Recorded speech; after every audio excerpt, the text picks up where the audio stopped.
The more I listen to JD Vance, the more I like the guy. When he speaks, he doesn't make everything seem like a fantasy world. He speaks reality. He keeps it real, and I appreciate it. And if you didn't know, the man grew up poor. Okay? Self-made. Let's hear him talk about those beautiful police in Milwaukee. And let me just say a few words here of gratitude. First, to the men and women of the Milwaukee Police Department and all the law enforcement in Wisconsin who supported us, certainly today, but during the Republican National Convention. I don't know that I've ever felt safer in such an incredible, stressful and high-intensity environment. There were obviously a lot of protesters and a lot of people around. You guys did an incredible job, so thank you for what you do. And I think that what we want to talk about today is how we need to have a law enforcement policy that is just supportive of the people who are actually keeping us safe. I noticed that we were in the room earlier. We did a little round table for the media to be aware of. We did a little round table, and behind us, I didn't actually notice it until I got up and stood and looked at it, were all of these photos of fallen heroes across the state of Wisconsin, people in law enforcement who had given their life for public safety. And I think the most important way to honor their sacrifice is to make the job of their brothers and sisters in arms easier, right? Why did they give their lives? They gave their lives for the basic idea of public safety, and we need a president, Donald J. Trump, who makes their job easier and not harder. We've got to cut out with the anti-law enforcement craziness. We've got to cut out with some of the policies that have come from the Harris administration that make it harder for the police to do their job. And let's just talk, thank you all. Let me just say a few words about the policies that have made it harder to be a police officer, and most importantly, harder for it to just be a citizen who wants basic public safety in this country. So Kamala Harris is on a tour where she's trying to redefine her record as a tough-on-crime prosecutor. And yet, if you look at Kamala Harris's record as a prosecutor, it is the opposite of tough on crime. For example, Kamala Harris pursued a policy that would recategorize people who had committed sex crimes with minors and people who had raped unconscious victims as nonviolent crimes. And what does that mean? That means those people get out of prison earlier. That means their victims have to suffer the psychological abuse of seeing them walking around our streets sooner. And that means the police officer have a few more sickos that they have to take care of instead of being in prison where those sex offenders belong. If Kamala Harris was so tough on crime, why is she making it easier for sex offenders to get out of prison? I think the media should ask her that question. Of course, Kamala Harris refuses to answer questions, but this is important stuff. I grew up in a family where we didn't have a whole lot of money, and I was raised by a tough-as-nails grandmother who, despite the fact that we didn't always live in the easiest neighborhood, we had something that our country believed every child deserved. Whether they were rich or poor, our country believed that every child deserved public safety. And as Republicans, we don't think the government should do everything, but the things that it needs to do, it has to do well, and public safety is at the very top of the list. How can you have a country, how can you have an American dream, how can you have poor children who look to the future with optimism and hope if they can't walk down the streets of their neighborhood safely? And these police officers fight to make that a reality every single day. And Kamala Harris is making their job harder, and Donald Trump is going to make their lives easier. That's why we're going to re-elect him the 47th President of the United States.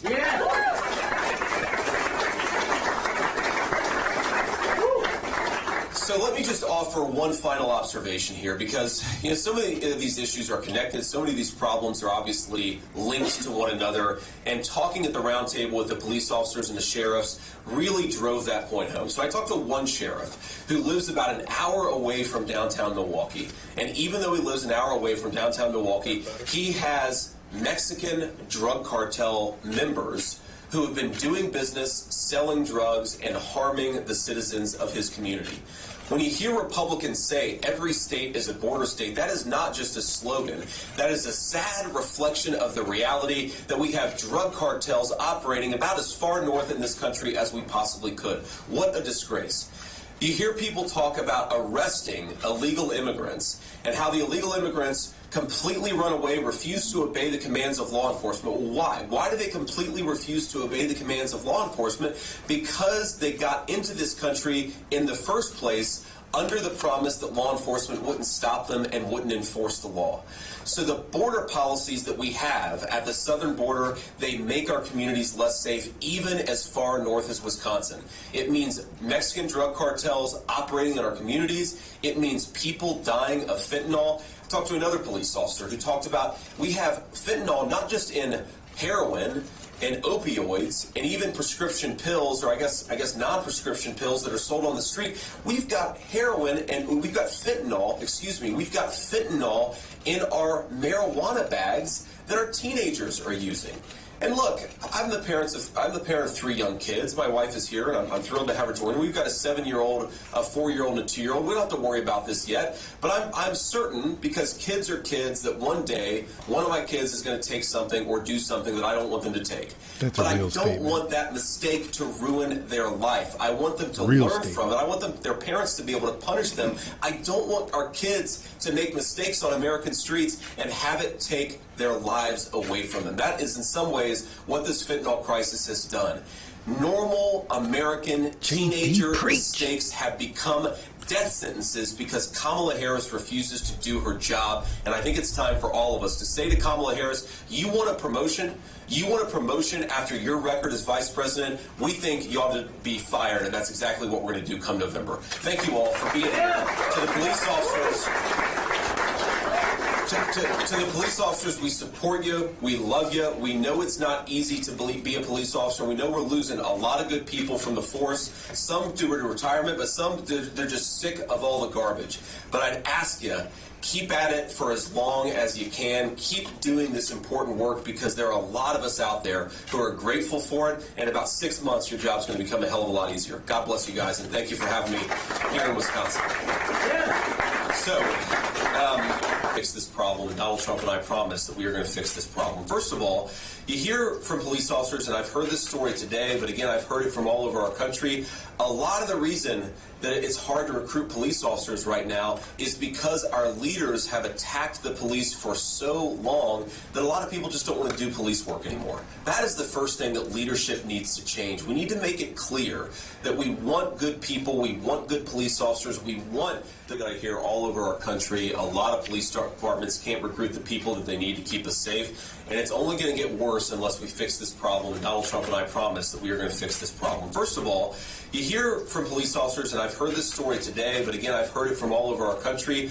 A lot of the reason that it's hard to recruit police officers right now is because our leaders have attacked the police for so long that a lot of people just don't want to do police work anymore. That is the first thing that leadership needs to change. We need to make it clear that we want good people, we want good police officers, we want the very best to join the American police forces all over our country, because unless we have the best people becoming police, public safety is always going to be a fantasy and not a reality. So let's have leaders who support the work of police, not people like Kamala Harris who put the police down and make their life harder. That's number one.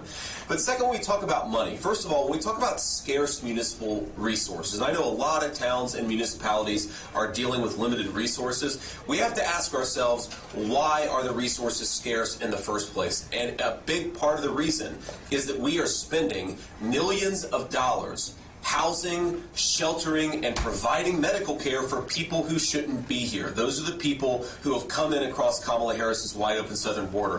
When you take millions of dollars that should go to our local police departments and you put it in sheltering and providing medical care for illegal aliens, it is the least in our community, the least of these in our communities who suffer the most. It is innocent children who need cops to keep their streets safe. It is innocent poor people who need municipal services to work, and they are the ones who suffer the most when you have a wide open southern border.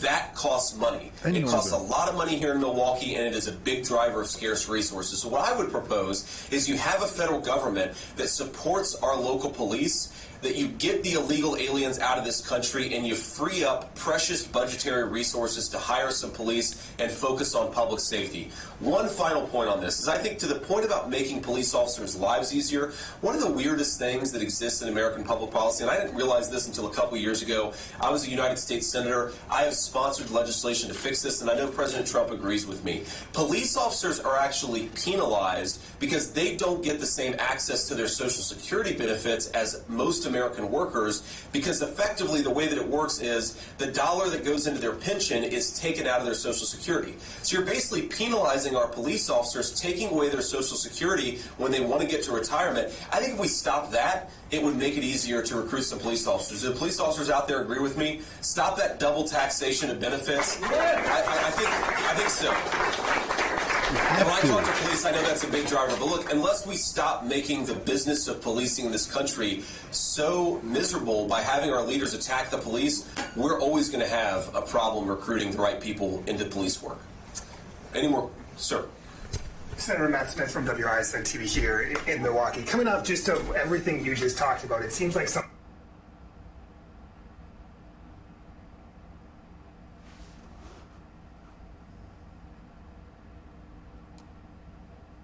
President Trump has been so successful connecting with Americans is even when they disagree with something that he might say, they know that he just is who he is, right?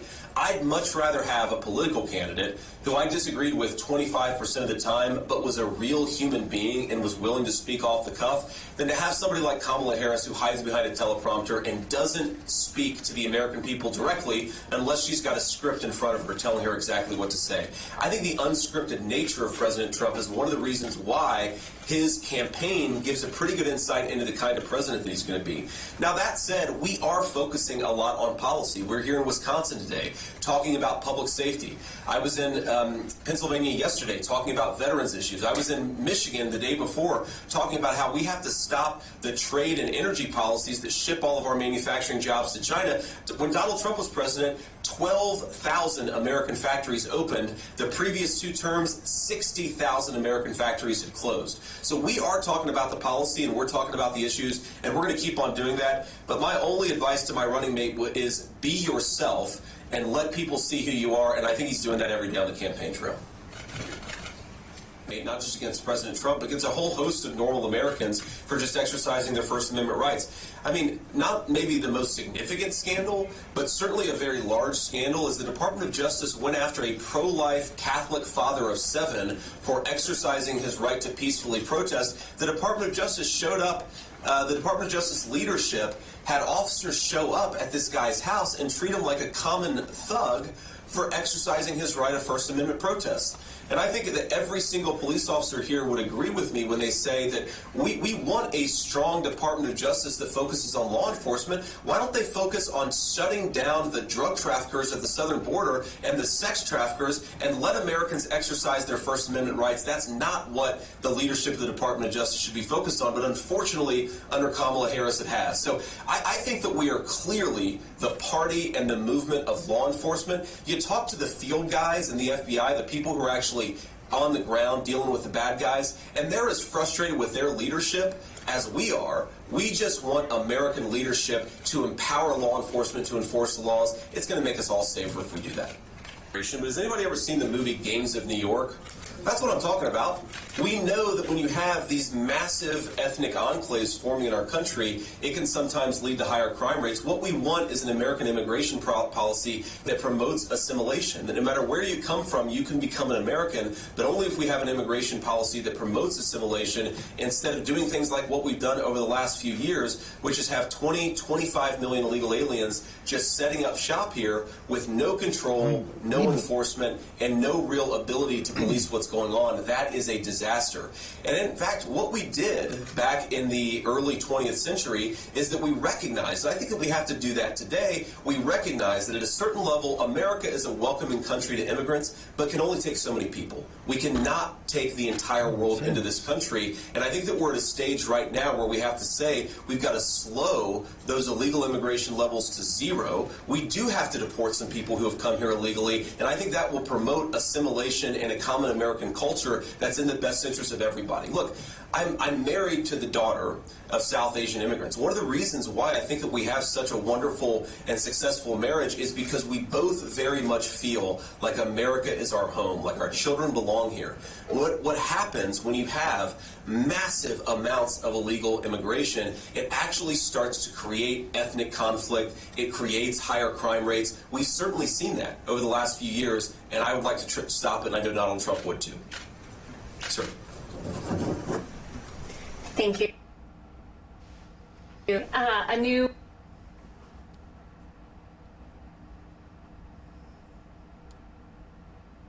couple of weeks ago, he's received a ridiculous media honeymoon where they've hidden, a lot of press have hidden some of the things that he said and done.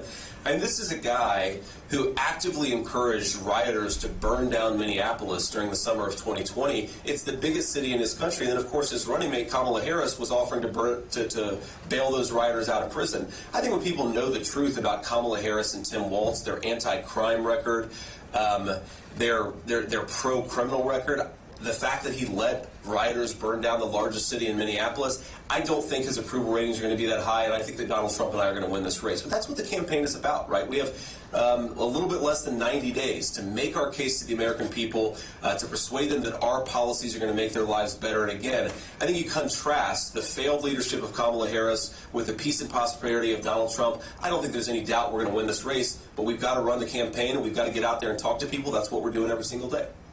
Really took off under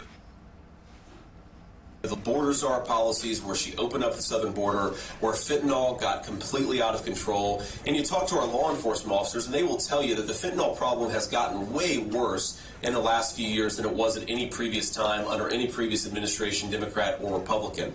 Now, look, we have an addiction epidemic that's been long running in this country, and I think more than any president in my lifetime, Donald Trump actually implemented policies to try to get this addiction problem cut down on. I mean, if you look at the number of overdose deaths and how they went down during Donald Trump's administration, and you look at Kamala Harris's administration, where overdose deaths have skyrocketed, I think it's very easy to say, like so many other issues, the record of Donald Trump is one of success and American prosperity. The record of Kamala Harris is one of failure. My understanding is President Trump said during a ceremony that a person who received the Presidential Medal of Freedom, he was saying some nice things about her. He was saying some complimentary things about her.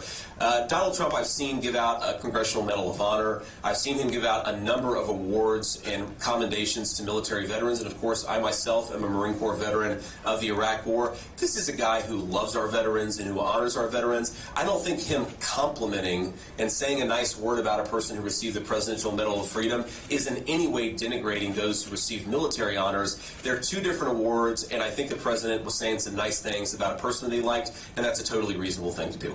All right, so with that, before we close here, I want to bring up a couple of law enforcement officers just to say